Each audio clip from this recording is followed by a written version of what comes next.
Okay, let's dive into one of the internet's weirdest trends and what it might be doing to our brains.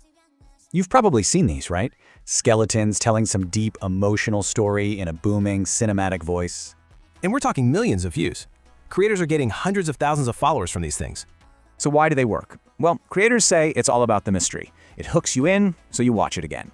Here's the wild part. Pretty much anyone can make these, and all you really need are a few AI tools.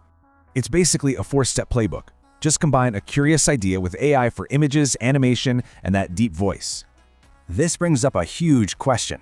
What is all this super fast content actually doing to our attention spans? Well, a recent master's thesis from San Jose State University decided to dig into that exact question. Here's how they did it. They split 110 people into 2 groups. One watched TikTok, the other did a puzzle. Okay, so after 10 minutes, both groups took the same cognitive test called the Attention Network Task. This test looks at 3 key things: how alert you are, where you focus, and how you ignore distractions.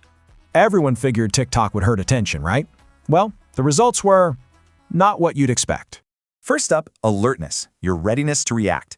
And there was no real difference between the groups.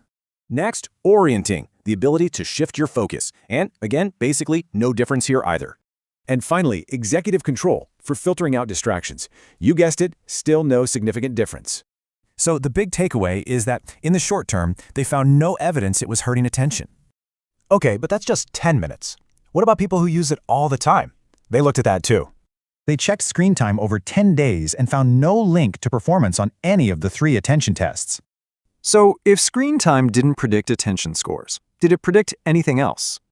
Turns out, one thing did correlate with more screen time: being younger. Younger folks simply used it more. This really shows that the relationship between this kind of media and our brains is way more complicated than we think. Now, this is just one study, so it's not the final word, but it does leave us with a pretty provocative question.